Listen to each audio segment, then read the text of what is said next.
What's up, guys? How's it going? This is some guy, and today I'll be giving my opinion on the third part of the Money Game trilogy from Ren. I uploaded part two a couple of months ago, and it wasn't intentional, but I quite like actually having a bit of a gap between them, so I can be a bit fresher for each one. This one I saw is quite a recent upload, sort of 2 or 3 months old, compared to part two, which I think was about 3 years old. And it's quite a bit longer. So intrigued sort of where he takes it next. It's been pretty profound, shall we say, so far, as Ren often is. But yeah, without further ado, let's jump in.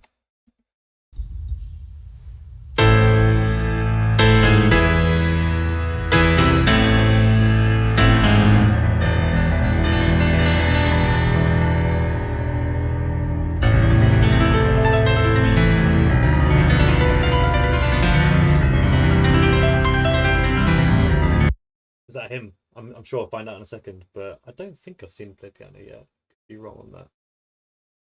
I mean, I wouldn't be surprised because it seems to do everything musically.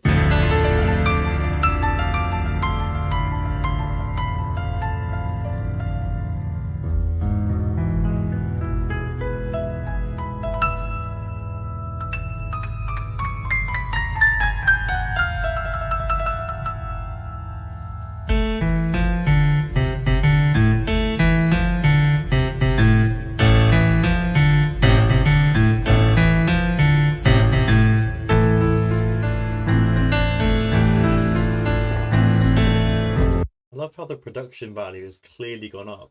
It was decent in the first couple of vids, even though as far as I know it's still self-made or like just with some close friends, not on a label, etc. I mean, it said there it was a Ren and Samuel video. Like it's I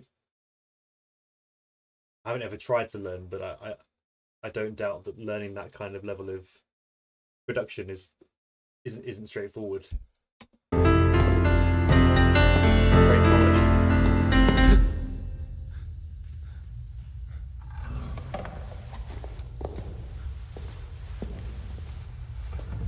Actually, I do know, just from having this channel, you'll see if you see my first videos, it's not perfect even now, but just to get the setup right to record YouTube videos, that the sound is okay and there's not too much background noise.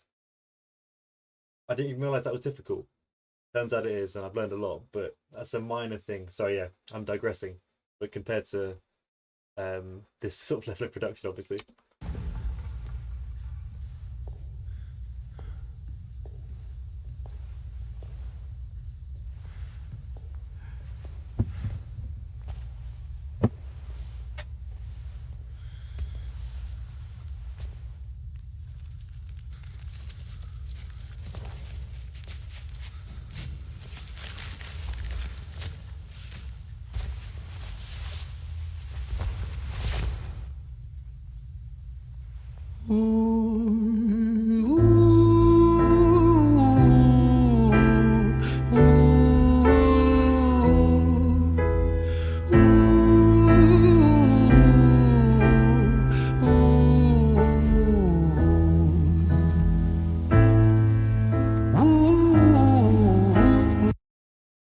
I didn't sing before. I know he's got an incredible voice. Just right then, you reminded me of Yeba song, My Mind. It's that kind of eerie but also beautiful tone. It's amazing.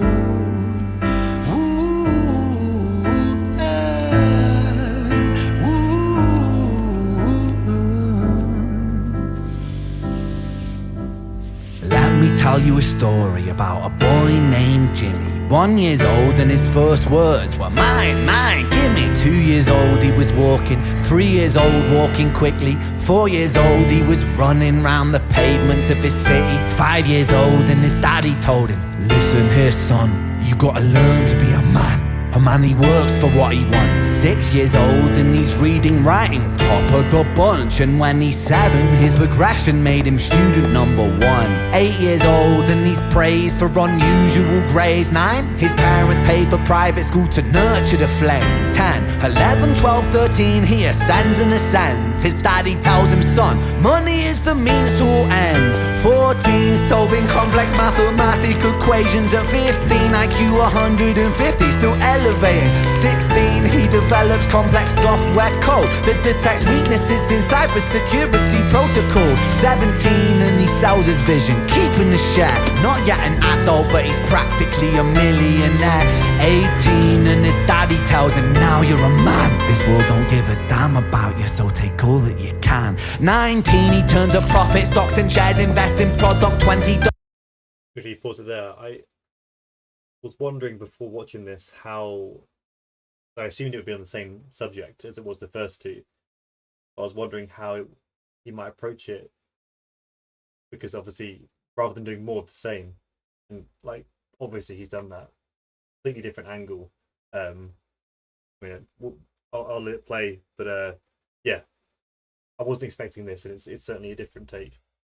All that you can. 19, he turns a profit, stocks and shares, invest in product. 20, double down deposits. 21, his income rockets. 22, he learns the truth is just an obstacle to wealth. If you manipulate the data, then the lie will sell itself. 23, a life of luxury, crystal and cocaine. 24, he makes the Forbes list, they're applauding his name. 25, and his daddy tells him, listen here son, while you're sitting in that palace, that don't mean that you won. 26, a business shift, he switches business to arms. He's 27, dealing nuclear and shells in Iran. 28, inside the Senate, money bought him a seat. He's 29, a role of counsel in the president's suite. Now he's 30, his daddy says you're losing the race. You're just a servant to the king, not even in second place. 31, a big maneuver for his daddy's approval, moving imports over borders from the exports out of Cuba. 32. I just want to shout out, it's hard to think about the music in a way when he's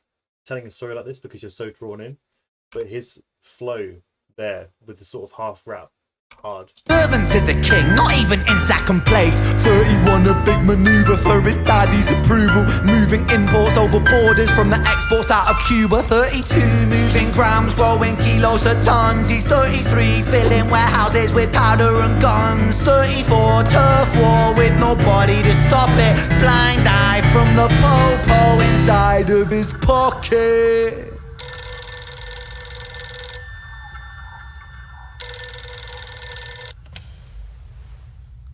35, he gets a call. I'm sorry son, but it's your father. Had a heart attack, I'm sorry, he's gone. 36, getting pissed off, abusing his product. 37, eyes glazed, disposition demonic. 38, with a prostitute, a moment of passion, heating up a silver spoon and then chasing the dragon. 39, getting... Ooh, that was a dark line, I'll say. That a moment of passion, was it heating the teaspoon and chasing the dragon? I think, yeah, let's talk about like using drugs at this. I'll let this roll, I'll keep rolling. Passion, heating up a silver spoon and then chasing the dragon. 39, getting reckless and hungry for power. Daddy's words are still driving him to kill and devour. Makes a move against the cartel, but the strategy's flawed. They retaliate and leave him in a hospital ward. A bullet buried in his vertebra and one in his leg. The doctor sighs and says, I don't think you'll be walking again. Fuck.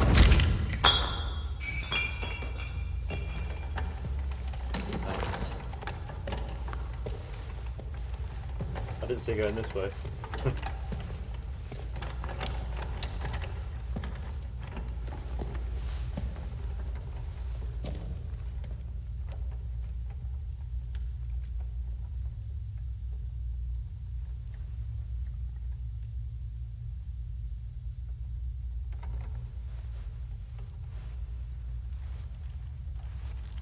Let me tell you a story about a boy named Jimmy.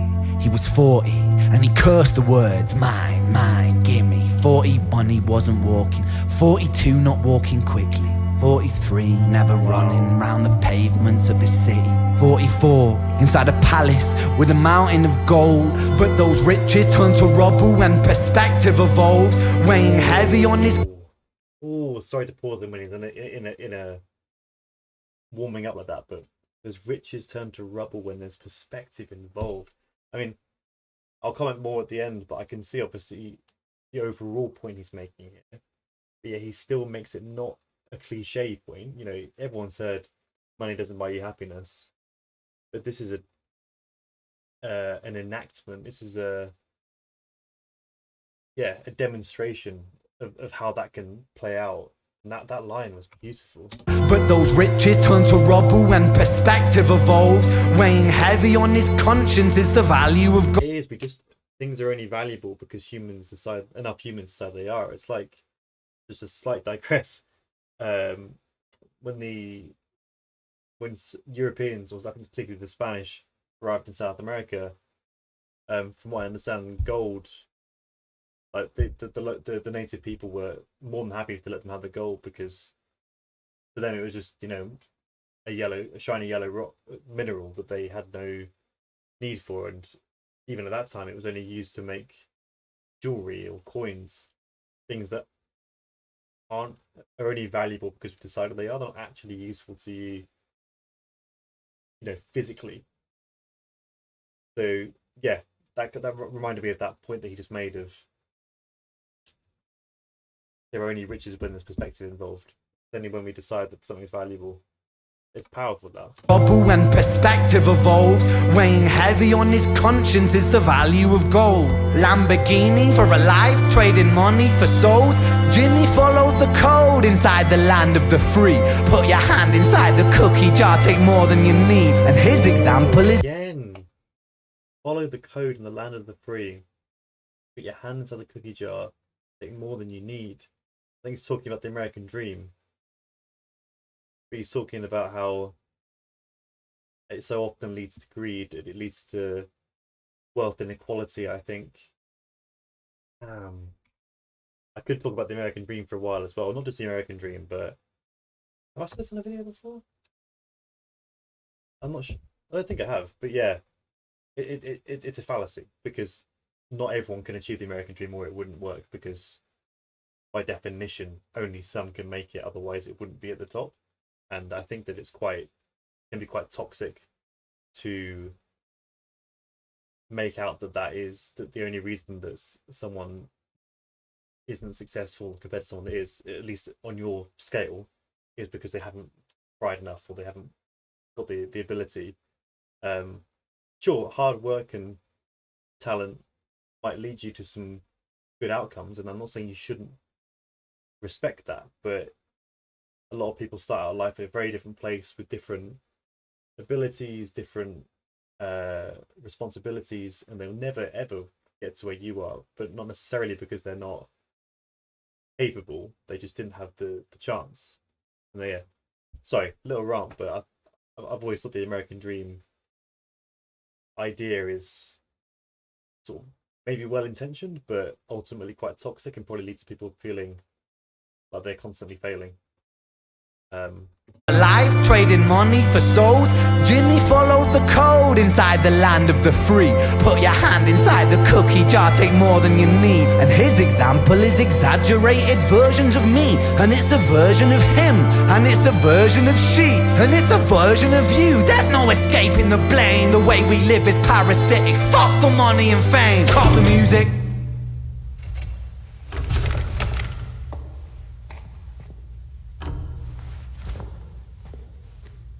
This isn't entertainment, this is real life. The way we live is lunacy, community, it declines. Hyperpolarized, always fighting, then we divide. Truth is less important than the money that we designed. Money's an investment. See, that speaks to what I was just saying. Truth is more important for the money that we designed. I think he said design, not desired, which I really like, because yeah, money isn't actually worth anything, literally. We've just decided that it is, you know.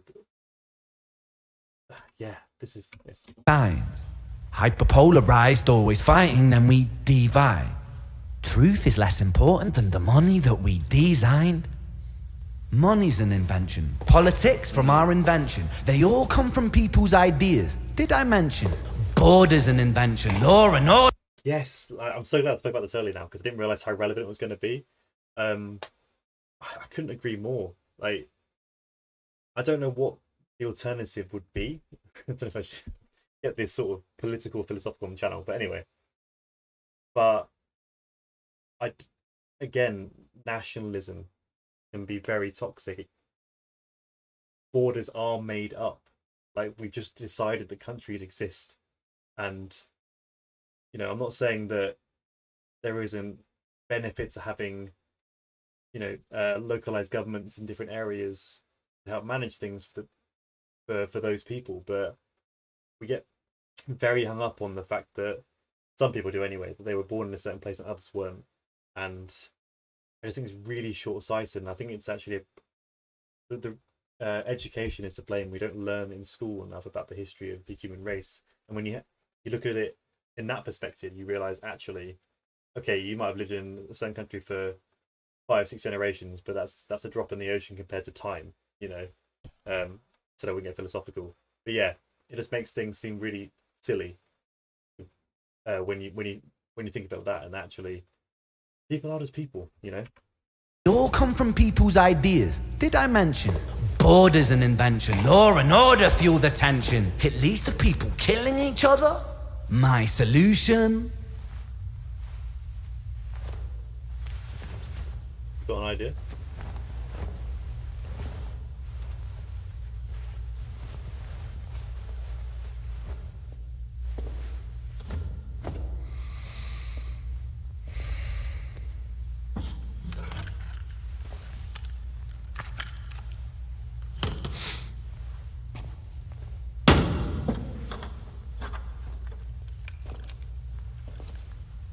Everything is subject to change.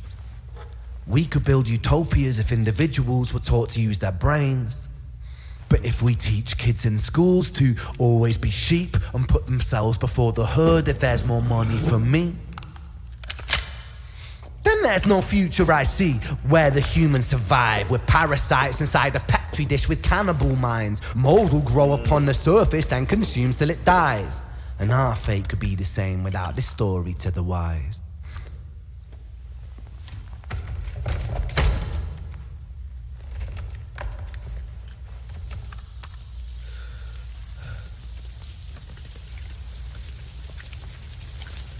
"45. Jimmy comes home out of the rain, soaking wet upon a wheelchair, drinking again. He is everything he wants, he is fortune and fame. He's a fortunate fool with an unfortunate fate. With a 45 caliber aimed at his brain. 45 a fitting number cause his age is the same. Here's the words of his father, it's such a damn shame. Then he presses on the trigger of a money game.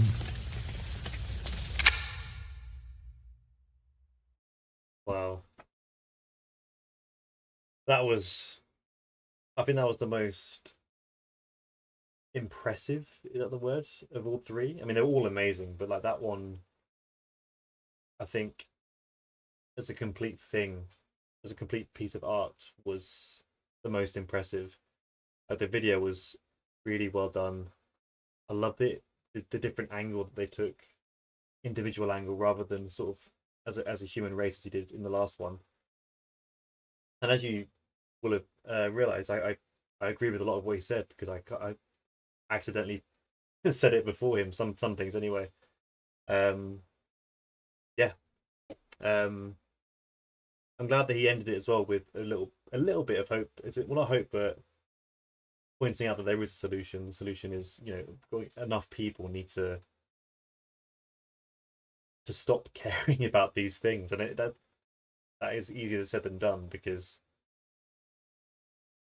capitalism, not capitalism as such, but like it's greed. I think capitalism could work, but it's greed within it, and unregulated capitalism is so entrenched in society that those that don't conform to it will often end up worse off, literally, and therefore they don't get to reject their views as easily. So, but climate change might stop that maybe, because having an obsession with growth was always thought to be good, but right now that's like obsession with growth is not going to help the human impact on the planet. So that's going to have to change. Anyway, I could talk for ages about this. That was very powerful. Ren's amazing. Yeah, that's it really. Let me know what you thought of my reaction to it, or if you agree or disagree with anything I said. I've got some more reactions to Ren. It's been a while since I looked, but there's definitely more there. But keep them coming if there's any more you want me to do. But yeah, other than that, I hope you enjoyed the video. Please like and comment if you did. Subscribe if you haven't already. I really appreciate that. Otherwise, I'm out.